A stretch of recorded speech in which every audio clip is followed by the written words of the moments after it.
গলায় নরমুণ্ডের মালা, রক্তে রাঙানো লাল জিহবা, এক হাতে ত্রিশূল তো অন্য হাতে রাক্ষসদের কাটামুণ্ড, এবং দেবতাদের দেব মহাদেবও, যে কিনা মা কালীর পায়ের নিচে শুয়ে আছেন। এটিই বলা হয় যে সে সর্বশক্তিমান। এই কথাও বলা হয় যে মা কালী যদি একবার ক্রোধিত হয়ে যায়, তাকে মহাদেব ছাড়া আর কেউ শান্ত করতে পারেন না। মা কালীর এই উগ্র রূপ ছাড়াও তিনি তার ভক্তদের সাথে এক ভালোবাসার সম্পর্ক রাখেন।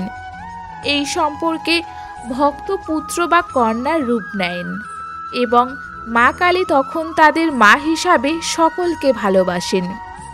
আসুন আজ আমরা জেনে নিই মা কালীর উৎপত্তি কিভাবে হলো, এবং মা কালীকে এত শক্তিশালী দেবী হিসাবে কেন মানা হয়।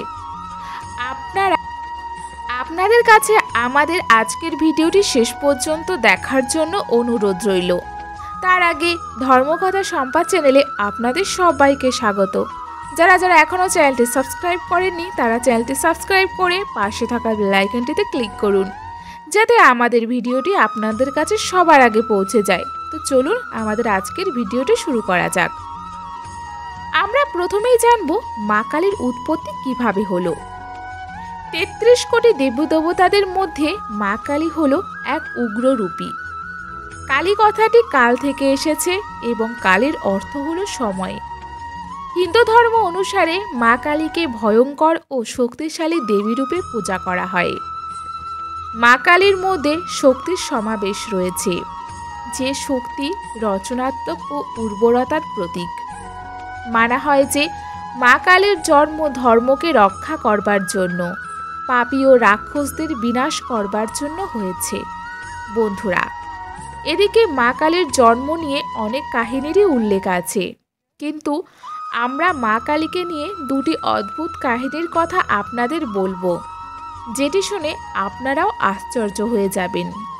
বন্ধুরা, পৌরাণিক কথা অনুসারে দারুক নামক এক রাক্ষস ছিলেন, যিনি কঠোর তপস্যা করে ব্রহ্মাদেবকে সন্তুষ্ট করেছিলেন। সন্তুষ্ট হয়ে ব্রহ্মাদেব তাকে এমন বর দিলেন যে তোমার মৃত্যু কেবলমাত্র নারী দ্বারাই সম্ভব হবে, অযথা অন্য কেউ তোমাকে মারতে পারবে না। এটি শুনে রাক্ষস ভাবল নারী তো কেবলমাত্র শান্ত কোমল হয়, সে কি করে আমাকে মারবে। কিন্তু তিনি এটি ভুলে গিয়েছিলেন, যখন যখন পাপীদের অত্যাচার বাড়ে, তখনই সেই নারী ক্রোধিত হয়ে পাপীদের সংহার করে। হিন্দু ধর্মে নারী শক্তিকে প্রদর্শন করে মা কালী, যে কিনা খুবই পূজনীয় দেবী। মা কালীকে ক্রোধিত দেবীও বলা হয়, যে স্ত্রী শক্তিকে প্রতিনিধিত্ব করে পাপীদের সংহার করে। মা কালী এটিই বোঝায় নারী কখনোই কমজোর নয়, সময় হলে শান্ত কোমল নারীও উগ্ররূপ ধরে দুষ্টদের সংহার করতে পারে। এবং দারুক রাক্ষসের সাথেও এটি হয়েছিল। ব্রহ্মাদেবের কাছ থেকে এমন বরদান পেয়ে রাক্ষসের তো খুশির ঠিকানাই ছিল না, এবং সে তার বরের অপব্যবহার করতে লাগল। রাক্ষস ব্রাহ্মণ ও দেবতাদের উপর অত্যাচারও শুরু করল। সে তার অস্ত্র দিয়ে সমস্ত যজ্ঞানুষ্ঠান ভঙ্গ করতে লাগল, সাথে সাথে স্বর্গলোক দখল করতেও লাগল। সমস্ত দেবতারা মিলে তার সাথে যুদ্ধ করল, কিন্তু নিরাশ হয়ে তারা আবার ফিরেও এলো। তখন ব্রহ্মাদেব বলল, এই রাক্ষস কেবলমাত্র নারী শক্তির দ্বারাই পরাজিত হবেন। তখন সমস্ত দেবতারা সাহায্যের জন্য ভগবান শিবের কাছে গেলেন, এবং দারুক রাক্ষসের সমস্ত কথাই খুলে বলতে লাগলেন। এই সমস্যার সমাধানের জন্য মহাদেব জগৎ জননী মা পার্বতীর দিকে চাইল, এবং বলল, হে কল্যাণী, জগৎ রক্ষার জন্য এবং দারুক রাক্ষসকে বধ করবার জন্য আমি তোমার কাছে প্রার্থনা করছি। মহাদেবের এই কথা শুনে জগৎ জননী মা পার্বতী মুচকি হাসলেন, এবং তার এক অংশ মহাদেবের মধ্যে প্রবেশ করিয়ে দিলেন। মা ভগবতীর সেই অংশ ভগবান শিবের গলা থেকে অবতারিত হলে ভগবান তখনই তার তৃতীয় নেত্রটি খুললেন, এবং তখনই এক ভয়ঙ্কর বিকরাল রূপী কালো বর্ণের এক দেবীর জন্ম হল। যাকে মা কালী বলা হয়ে থাকে। মা কালীর এমন রুদ্ররূপ দেখে সমস্ত দেবতারা সেখান থেকে পালাতে লাগলো। মা কালীর রূপ এতই ভয়ঙ্কর ছিল যে কেউ তার সামনে দাঁড়াতে পারছিল না। এভাবেই মা কালী রাক্ষসদের বধ করলেন। মহিষাসুর, ধূম্রবিল্ল, শুম্ভ, নিশুম্ভ আদি সমস্ত দৈত্য যাদের বধ করবার জন্য মা দুর্গা আলাদা আলাদা অবতার নিয়েছিলেন। কিন্তু সমস্ত দৈত্যদের থেকে রক্তবীজ ছিল এক শক্তিশালী বলশালী দৈত্য, যাকে বধ করা দেবতাদের জন্য অসম্ভব ছিল। বন্ধুরা, আপনাদের বলে রাখি, রক্ত লাল বর্ণের এবং বীজ কথার অর্থ হলো জীব।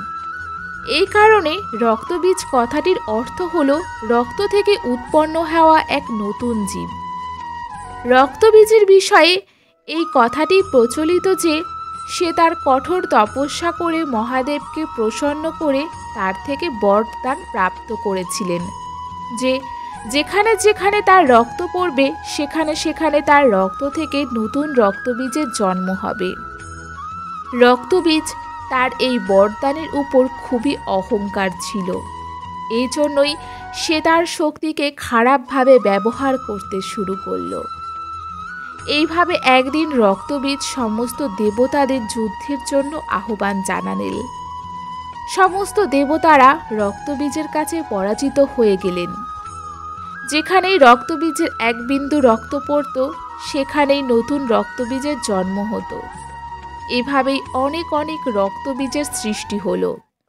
তাকে পরাজিত করার রাস্তা দেবতাদের কাছে ছিল না।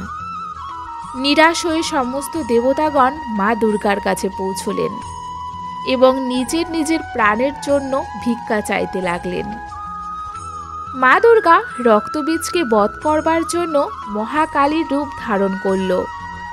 যখন মা দুর্গা দেবতাদের রক্ষার জন্য যুদ্ধভূমিতে পৌঁছালেন তখন তিনি তার জিহ্বাকে লম্বা করলেন।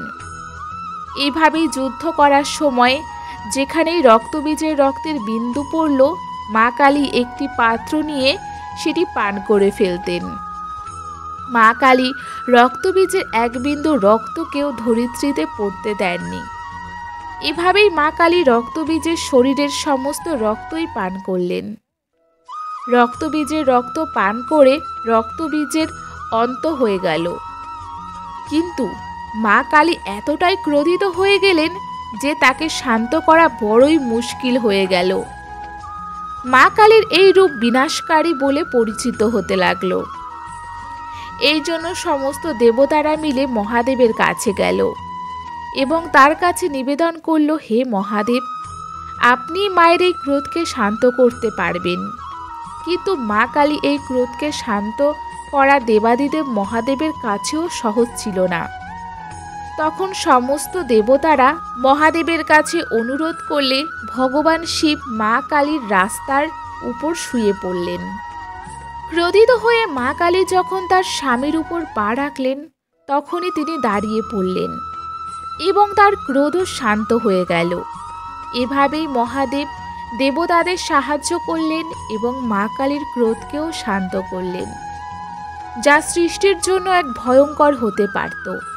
বন্ধুরা, মা কালীর স্বরূপ কেমন আপনারা অনেক ছবিতেই দেখতে পাবেন। যেখানে মা কালীর এক পায়ে ভগবান শিবের উপর দাঁড়িয়ে যুদ্ধভূমিতে রয়েছেন, তার জিহ্বা মহাদেবের বুকে পা রাখার জন্য বেরিয়ে গিয়েছিল। তার রং কালো বা নীল বর্ণের। সমস্ত দেবীদের থেকে মা কালীর রূপ ভয়ঙ্কর মানা হয়ে থাকে। মায়ের 4টি হাত, এক হাতে তলোয়ার তো দ্বিতীয় হাতে রাক্ষসদের কাটা মুণ্ড, যেটি এক বড় যুদ্ধের প্রতিনিধিত্ব করে। যেখানে মা রক্তবীজের মতো বড় দানবকে বধ করেছিলেন, বাকি 2টি হাত তো ভক্তদের আশীর্বাদ দেওয়ার জন্য। মা কালী বলে, ভয় পেও না, আমি সর্বদাই আমার ভক্তদের রক্ষা করব। মা কালীর গলায় 50টি মুণ্ড দিয়ে তৈরি একটি হার, সাথে দানবদের হাতে বানানো একটি বস্ত্র, যেটি মা ধারণ করে রয়েছেন। তার জিহ্বা তার মুখ থেকে বাইরেই থাকে এবং রক্তে রাঙানো থাকে। মা কালীর চোখ ক্রোধে লাল বর্ণের থাকে। দেবীর মুখমণ্ডলে 3টি বড় বড় নেত্র দ্বারা যুক্ত, যেটি চন্দ্র, সূর্য ও অগ্নির প্রতীক। তার ললাটে অমৃতের সমান চন্দ্রমা স্থাপিত। কালো ঘন মেঘের সমান চুলের কারণে দেবী অত্যন্ত প্রতীত হন। এভাবেই মা কালী শক্তির এক দিব্যরূপ। মা কালী ভয়ানক দেবী মানা হয়, যে সর্বোচ্চ দৈবীয় শক্তি থেকে অবতারিত। কালী হিন্দু ধর্মের এক প্রমুখ দেবী। ভগবতী দুর্গা 10 মহাবিদ্যার মধ্যে একটি হলেন মা কালী। মায়ের এই রুদ্ররূপ, যেটি নাশকারী, এই রূপ শুধুমাত্র তার জন্যই যে দানবী প্রকৃতির, যার মধ্যে কোনো দয়ামায়া নেই। মা কালী ভালো মানুষদের ভালো ফল প্রদানকারী এবং খারাপ মানুষদের দণ্ড দিয়ে জয়ের প্রতিনিধিত্ব করেন। মা কালী নারীর গতিশীলতার প্রতীক। মানুষদের অহংকারকে নাশ করা মা কালীর স্বরূপ মানা হয়। মৃত্যুর দেবীও মানা হয়। তার মধ্যে একমাত্র এমন শক্তি আছে যেখানে কালও হার মানে। সে ক্রোধিত হলে এমনই হয় যে সমস্ত সংসারের শক্তিকে এক করেও তাকে শান্ত করা যায় না। কেবলমাত্র মহাদেবী তাকে শান্ত করতে পারেন। শাস্ত্রে বলা হয়েছে যে শ্রী হনুমান কলিযুগে কালভৈরব ও মা কালীর শক্তি জাগ্রত রূপ হয়ে ভক্তদের উদ্ধার করবে। তো বন্ধুরা, আমাদের আজকের ভিডিওটি আপনাদের কেমন লাগলো? ভিডিওটি ভালো লেগে থাকলে ভিডিওটিতে একটি লাইক, কমেন্ট এবং শেয়ার করতে ভুলবেন না। সবাই ভালো থাকবেন, সুস্থ থাকবেন এবং কমেন্ট বক্সে জয় মা কালীর জয় লিখতে ভুলবেন না।